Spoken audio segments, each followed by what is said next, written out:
Hi friends, and welcome back to my channel. It is your quirky, weird, creative, whimsical makeup artist friend Cat Sketch to bring you another makeup transformation doing Tim Burton style that I've seen on TikTok, but in a real live transformation, turning myself into a Tim Burton character. Subscribe to this channel if you want to see more videos of me doing body paintings, creative fantasy looks, effects makeups, while telling creepy stories Halloween year round here. Because I've been in the makeup industry for over 7 years and we're about to get really creepy and creative. So subscribe.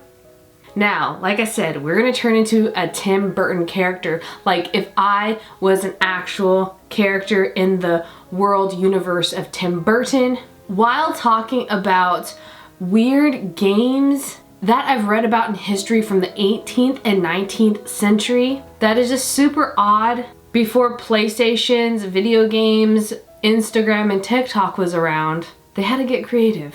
And I feel like Tim Burton was inspired by the Victorian era. But before I get started, I also want to say what I don't like about Tim Burton, because I never talk about this. His quotes that I've seen about how he doesn't include people of color in his movies, especially black people are not represented in any of his movies, is totally wrong, backwards thinking in my opinion. The only person of color I think I've recently seen in his movies was in Frankenweenie, I think it was. He had an Asian kid in it. But I just wish he would do better. And he did have Samuel Jackson playing Miss Peregrine's Home for Peculiar Children, but that is so recent and it's only just one, not even main character. I feel like there could be a lot more done here. But that's just my opinion. Let's get on with the really creepy, weird games I found in history while turning into a Tim Burton character. And of course, everybody could do this. You do not need to make yourself more pale. You just need to add some cool tones and a lot of, contouring and hollowing out your eyes. Anybody could do this. So let's get started. I did nothing with my hair since I've woken up this morning because a lot of Tim Burton characters are very, I want to say messy.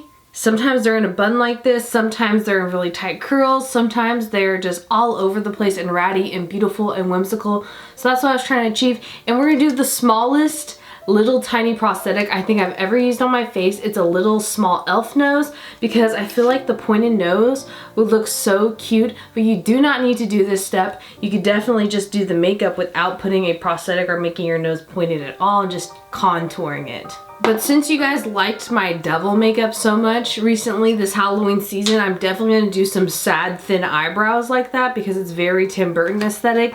And those came out so pretty, that whole makeup, everyone loved it, even though it was very last minute idea for me. And I was so surprised that people loved it. I just slapped some sponges onto my head to make them look like horns and to turn into the devil.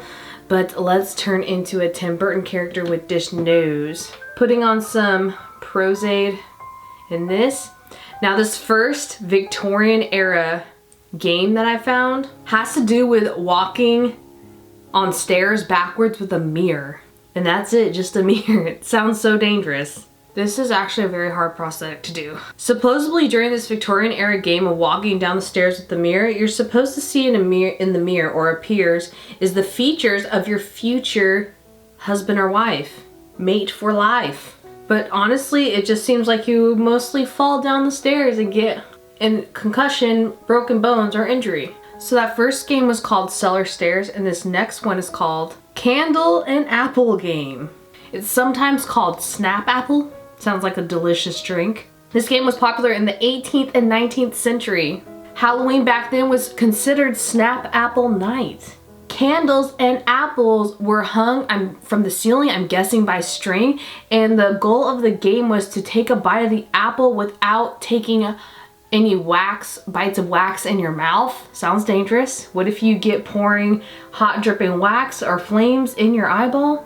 But maybe that's my anxiety thinking about the most worst possibilities of situations that could happen at the moment, all the time, constantly, every day. It's like someone else is talking in my head. Should go to therapy. In more modern times, apples without string has been very popular for good reason. I'm guessing it's now called bobbing for apples, but sounds very disgusting to me still.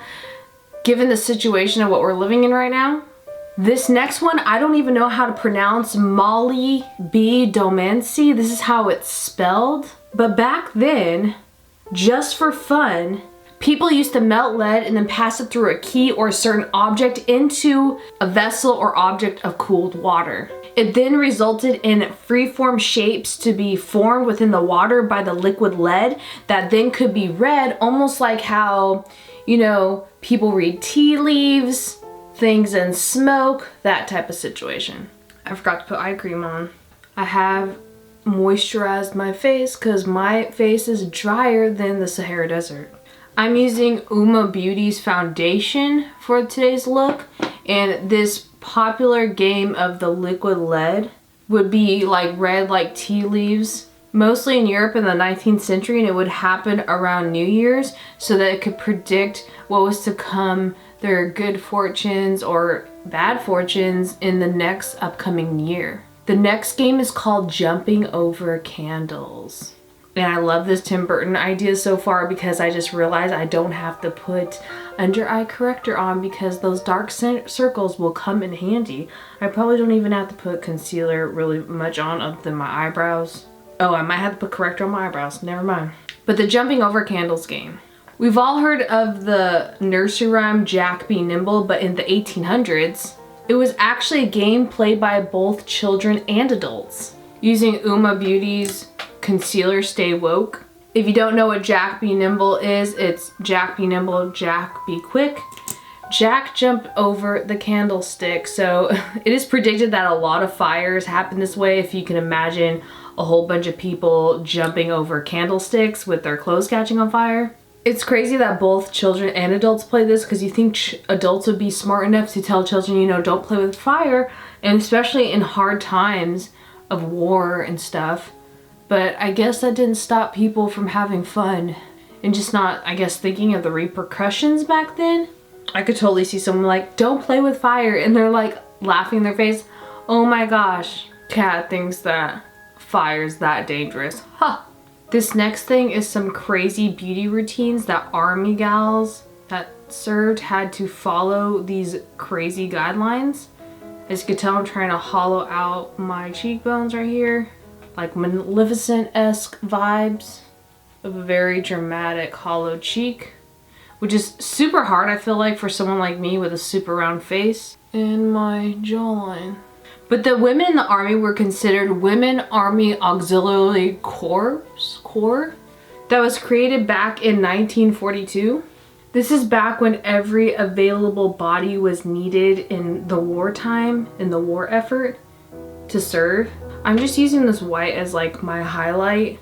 It's a white cream, cheap from the drugstore. It's by NYX.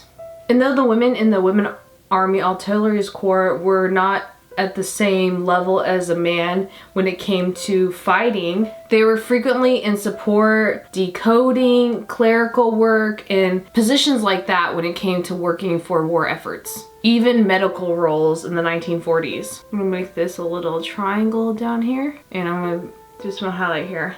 It's all about layering, I feel like, when it comes to Tim Burton.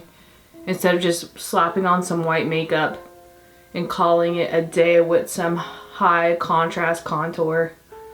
But back then it was said that they should be neat. Not only that, that their hair couldn't touch their shoulders, that it shouldn't extend, I guess, past their collar so it could touch their shoulders. It just can't go past here. God forbid. This is how the wet set or achieved pin hair look was done and like came to life. Like the wet set, updo, pinned in place look. That's where this came from. And other than being neat and tidy, it was said that these women just needed, you know, a little bit of lipstick to really set the look. That's all they needed. And lipstick was even important back until the 1960s in World War II. But unlike the glamorous, like Hollywood stars, the women's and the female spotlight in the 1940s and the 1960s, they had to follow their natural lip line. That makes me sad. Because if I had small lips, I would want to extend past that lip line. Just saying, I would want to. I'm blessed with lips now, but if I had small lips back then, I'd want to go past it.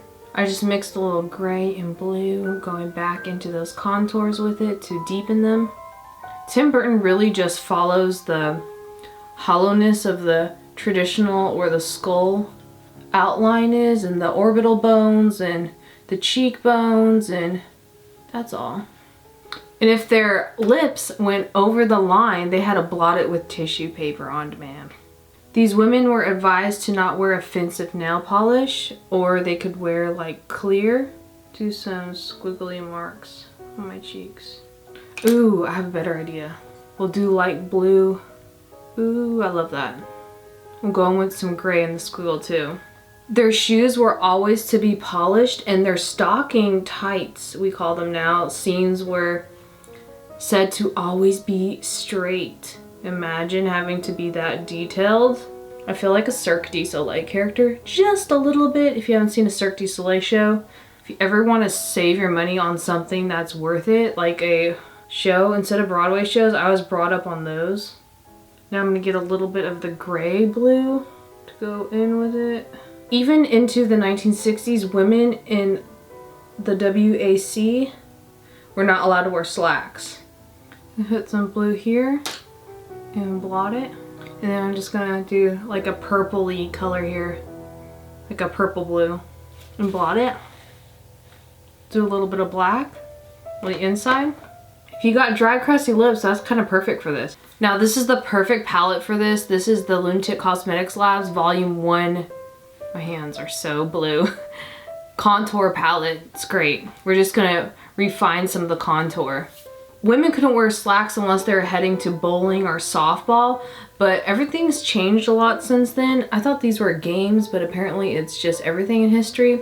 Well, since then, in like 1978, around that era, women could take on some of the male roles within wartime in combat with male units.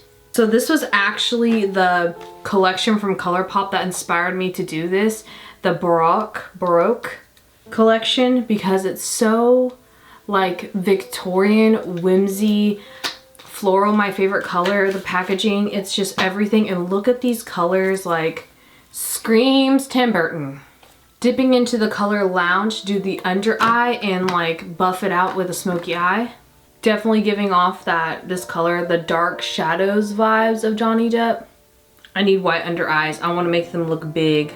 And I have some black contact lenses to put in later. I'm so excited. So this next game was called Bullet Pudding, and it was extremely popular in the Regency area in Britain. It involved two of their favorite things: humiliating themselves and live ammunition. What?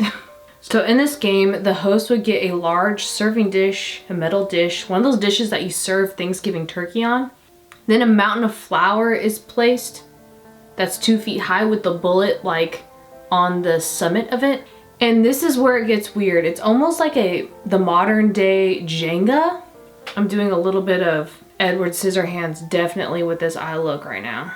They get a stick and start poking it in the flour, and whoever causes an avalanche for the bullet to fall from the summit of it, they have to tie their hands behind their back and put their face in the flour searching for the bullet. I'm using the color Secret in the middle. That's like a very sparkly, purpley, dark blue. Honestly, it's not sparkly enough for me in my Tim Burton look. So I'm gonna add more sparkle with some liquid shadow right here in the inner corner. So when their face is in this mountain of flour, they have to retrieve the bullet with their teeth. In the diaries of the people that played this game back then, they said it was a real challenge to do all of this without laughing. I would just be terrified for my life the entire time. But again, that's just me. I'm going in the color BB to darken it. And it was said that if you laughed too hard during this game, you would risk choking on the flour and like choking actually to death, which is scary. I was more worried about that live ammunition, but I guess baking goods is what you have to worry about in this game. This next game shows just how much humans love to gravitate towards fire and play with it. Pyrotechnics. But from the 16th century to the 19th century, they played this game called Snapdragon. It involved a bowl full of brandy. It's gonna be hard to talk about this while doing my eyebrows very thinly, but we're gonna do it. I'm getting some gel liner. This is by Ofra. It's my favorite. It is the Fix Line eyeliner. But you get the bowl of brandy, get several raisins or plums and put them in the bowl till they sink to the bottom. And then you light the brandy on fire. And the entire object of this game was to retrieve the raisins or plums from the bottom of the fiery pit of the brandy bowl without burning parts and limbs of your body. How? Did we gain more brain cells since then? Although Tide Pod Challenge, I don't think so. To do these eyebrows, use aqua paint because they're so much easier to work with than liner. The worst part of this game was that you had to dive right in headfirst really fast and risk burning your face and limbs, and there's a disgusting snack at the bottom that's dehydrated and gross. Why do it? I'm gonna put on some lashes and my outfit and I'll be back. And just like that, with contact lenses, lashes, a cute outfit, we turned into our own version of the Tim Burton character. I hope you guys enjoyed today's video and all the creepy, weird games in the 18th and 19th century before TikTok and Twitter and Instagram and YouTube. To entertain ourselves instead of just staring at a box, we had bowls of burning brandy to dunk our heads in, also flour, and to walk downstairs with the mirror backwards. Thank you guys so much for watching. Leave a comment down below on what you think I should name this Tim Burton character that I turned into. I think she's super cute. These lenses are from PinkyParadise.com. The lashes are in the style Cassie from Dollar Lash Club. Subscribe for more videos like this. I do videos every Monday and Friday here on this channel talking about creepy stories while doing makeup. I'll see you then, creators. Sweet dreams. Love ya. Bye.